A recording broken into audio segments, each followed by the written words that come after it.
Moving on, the capital market braced through the COVID-19 pandemic to a world-leading performance in 2020. As benchmark indices at the Nigerian Stock Exchange showed an average full-year return of 50.03% in 2020, equivalent to net capital gains of 6.483 trillion naira. A look at the market performance last week showed that transactions on the equity sector of the NSE reopened the year on a positive note on Monday, as market capitalization appreciated by 458 billion naira. Further analysis of last week's trading indicated that a turnover of 3.394 billion shares worth 19.867 billion naira was recorded in 26,808 deals by investors on the floor of the exchange, in contrast to a total 1.806 billion units value added at 25.966 billion naira. The change hands in 14,634 deals during the preceding week. To do justice to the performance of the capital market and the first, looking at the first trading week, and as we move on in 2021, I have with me a regular, is a stockbroker and a financial analyst, Mr. Rotimi Fakayijo. Thank you very much for your time. It's great to have you join us on the show. I think this is the first time you're appearing this year, so happy New Year to you. Yeah, to you. Thank you so much, Mr. Fakayijo. This is really impressive. Reeling the figures out, I am feeling proud to be a Nigerian. For despite the challenges we went through, the NSE was able to perform so good. What are the fundamentals? What brought us to this level? It's like it's opposite to what is happening in the other side of the economy. Well, normally, as everyone would expect, the capital market performance is supposed to mirror the performance of the economy. But over time, we'll be seeing things being at variance to each other. And the way we approach matters go a long way. A lot of factors do come up within the system that may not be normal. Like we saw the crash in the fixed income market. Then we saw the renewed interest in the equity market. We also saw a low or very reduced participation of foreign portfolio investors. So all this added together boosted the performance in the economy. So the equity market being the only viable and officially known window for investors actually came back alive, and we saw what we saw. And I believe strongly that, like I did mention the other time, that the performance was skewed towards two sectors. That is ICT, that is the MTN and the Airtel, yes, coupled with industrial goods, Lafarge Wapco, Boa Cement, and Dangote Cement. So it was skewed. So, and I still maintain the fact that there is still a lot of upside for other sectors, especially banking. And we are most likely to begin to see that as soon as possible because of the expectation of good performance of the various banking stocks, and at the same time, good dividend expectation.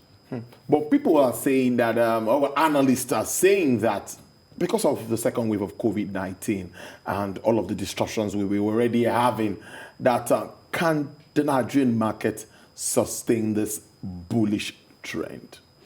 Well, one thing we need to look at is, if you look at how the market went in the first quarter of the year, the market was steady at the time, and it came down, and we saw a V movement. Then the V now continued on a long line curve. And that alone was quite a reminding factor that a lot of things went amiss. And ordinarily, we would have seen the kind of performance we saw, or even better, if the COVID pandemic didn't happen for 2020. So now they're talking about a second wave. I want to believe that investors, the investors, the operators, the regulators, and even those who are managing the economy of Nigeria should have learned a lot of lessons in what we saw in 2020. that a lockdown or a total lockdown is not what will actually stop the spread of the COVID-19. So I believe with that at the back of the mind of all those who are concerned, the stakeholders, I believe strongly that that definitely should make things to continue to happen as it ought to happen. So I don't really think that the lockdown or the anticipation of lockdown should bring a major setback to the market. Forex issues also have a role to play when we're talking about the capital market and just stock market. Now, what effect would you say this has had with the CBN grappling with Forex issues and investors also needing Forex to do some of their business? Has that had any direct or indirect impact on trading? I think we need to look at it in two ways. Okay. First, the companies, the quoted companies, in their operations, then the investors in their investments. Okay. Now, when you look at the quoted companies in their operations, many of them depend on Forex to get their raw materials. Yes. So we may see a higher cost of production for those companies, which may impact in reduced profitability. Then when it comes to the side of the investors, they don't really need dollars to actually buy from the equity market.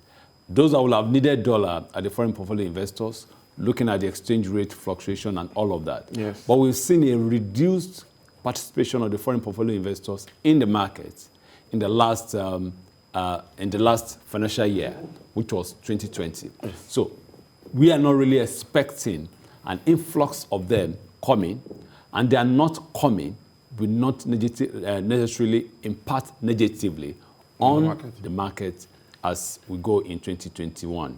So invariably, the market is getting used to their looking, sitting on the fence, and at the same time, the market is actually encouraging more local investors. So with local investors participating more and putting in more fund, and the fluctuation the volatility we usually see when the foreign portfolio investors come, now lacking, then definitely we're going to see a much better year than previous ones. Because what the market needs is a lot of stability for investors to be able to project and plan proper with their investments. When you're talking about local investors, bringing them more into the market, what more or what incentives or literacy initiatives do you think needs to be done to increase their participation in the entire market?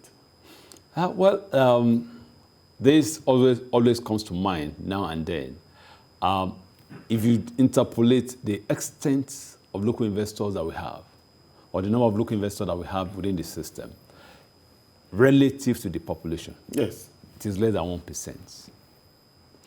They say our population is 204, as they say. And when you look at the total number of local investors within the system that are actually active, a lot of people during the days of public offer in 2007, 2008, we don't have that anymore. One investor could have as many as 20 accounts, 20 CSCS accounts, in order for them to be able to have enough of what they are asking for during the public offer.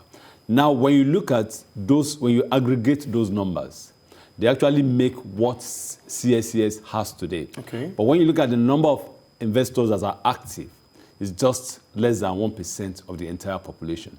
So what is that telling us? Even if it's going to be the middle class alone that is going to be the focus of the market, then definitely we're going to have a leeway. If it's going to be the upcoming young people, yes, then we're going to spend more time to make them have more financial literacy exposure, then definitely we're going to have it better. The retirees or maybe those who are nearing retirement, those ones we may not be able to do much about them. But when you look at the age of the middle class and those who are just coming, just gaining employment or just finishing from school, if we concentrate on those two, and we can boost the figure to as much as 10 million, 15 million, then definitely the equity market will be what everybody will be putting money in. We can't, but we must mention the unclaimed dividend saga and what's been playing out. Federal government wanting to lend some monies, and it's everywhere, and everybody's talking about how well should this happen, should this not happen. You're a player in the sector. I thought we touched on this sometime last year. What's the position of stockbrokers like you and also the key players in the market with regards to this move by the government? Everyone knows that the Nigerian government at this time is challenged when it comes to revenue, and anywhere they could get revenue, they would definitely want to go. So what do you make of this? What are the prospects? What are the positives if it should happen eventually? Well, I think, to me, I want us to assume that it was just a nightmare. that pronouncement was just a nightmare. Though they said it's present in the finance bill. Yes. Or Finance Act, rather. Yes. But for me, I believe strongly it shouldn't be anything that should have come to the mind of governments. Because this is money belonging to individual investors in the private sector. Now, they went a little further by saying that they also want to take over dormant account balances in the banks, in the financial institutions. Yes, yes. That also, I want to believe, is a nightmare. I don't see it happening. Now, there is a trust deficit between the people of Nigeria and the Nigerian government. Yes. Aside from that, there is also ineptitude on the part of the government. A lot of Nigerians don't really see the people handling the economy and in different facets as being able to take us out of the woods. Now, those things will continually play. So going back to the issue of unclaimed dividends and dormant account balances, I don't think it's anything that government should tackle with. So, and I don't really see it happening.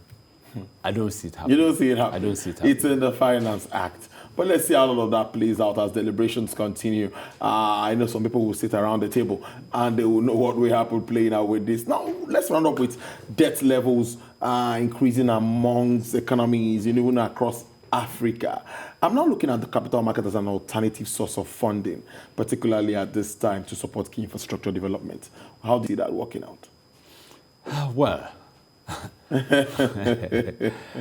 in actual sense, I don't think the real problem of Nigeria or African continent is paucity of funds. It is lack of foresight, then improper resources management. So no matter what capital market is ready to give for infrastructural development, we've seen over the years, none of the roads are good enough. We've seen figures being budgeted for infrastructures since we returned to democracy. And yet you can't see the power supply regular. You can't see the roads good. You can't see good water supply, a potable water supply in various places. So it's not a matter of the capital market being able to provide the necessary capital for infrastructural development.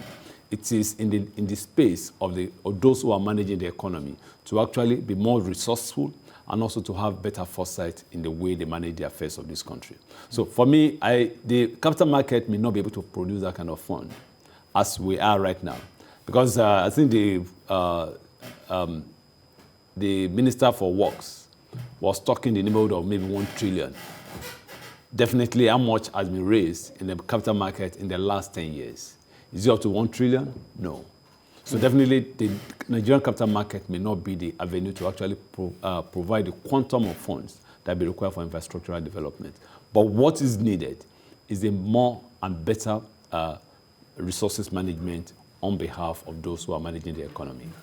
Let's now round up on this. Although the discussion still continues, everyone will join us very shortly so that we'll look at the closing of the market. But as we move on in the year, we've seen a lot of positives coming out from the exchange. Let's now move away from digging deep into the exchange for, like you said, for infrastructure, dividend. Let's push all of that away now and now focus on prospects of the market.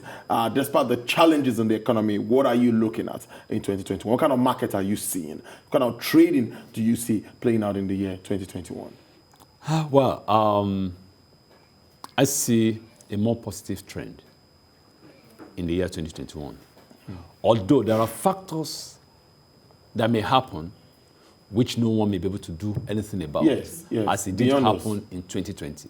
So if you set that aside, and we have a normal working environment, then definitely I see the year 2021 has been better than year 2020. We may not have the 50% appreciation in the index and market capitalization, but definitely it's going to be a more stable year if we do not have any other distortion or interruption that is beyond the system. The second wave of COVID-19 keeps worrying me whenever we're talking about projections, because it seems not to be abating anytime soon. And, anyway, let's see how Nigerians adhere to all of the protocols and all of that. Maybe we could see a reduction in the numbers. The numbers are really scary, and Nigerians need to take this very serious. Mr. Fakari, don't hold your thoughts. Don't leave the studio. We are still going to be here to get your thoughts. The market, I have figures in now. The market is starting the week on the positive note. The market is closing with all share index up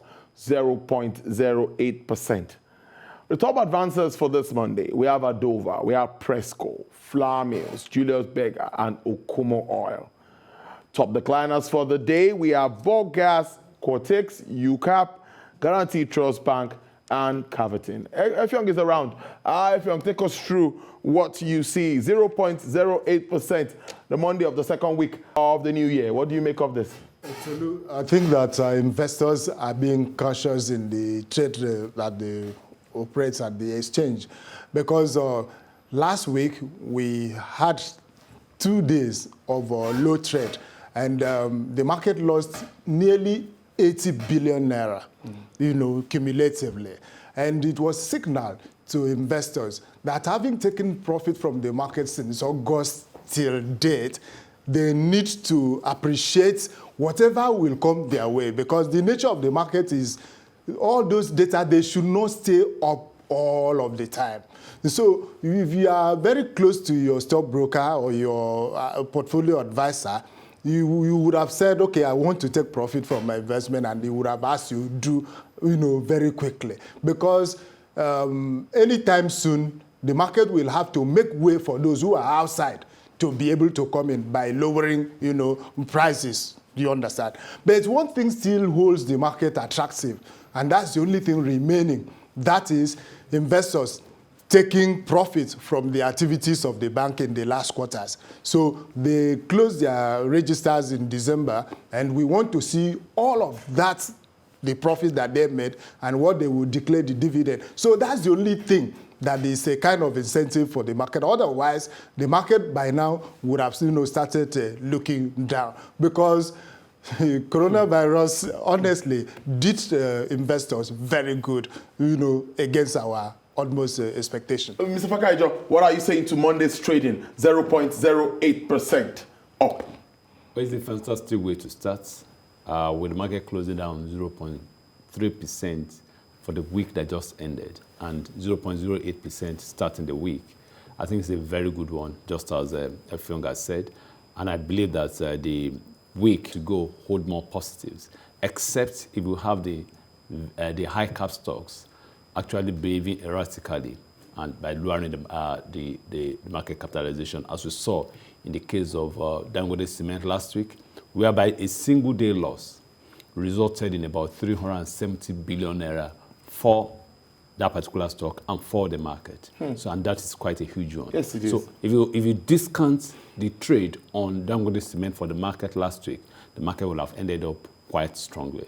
So I believe that if we don't have a repeat of that this week, then definitely the market will close much stronger. Effiong, what about the sectors? You want to say something about the sectors that are on advancers side and on the decliner side? We see that Adova is actually leading the gainer side, and it is an indication from even what you had done in the news perspective. We see that prices of crude oil in the international market, begins to get up, and we also have to look and encourage the oil and gas sector, which is the mainstay of the Nigerian economy, to be more productive this time. I think that's a bill that we've been talking about. I hope they've been able to settle all of those gas things all through now. The petrol industry bill? Everything all through. They should be. But, the only threat that is awaiting us in the oil and gas is the shale oil, the production of shale oil in the American economy, yes, because Americans, they are very, very serious about it. So the competition that one will give the OPEC players will also have to be factored in.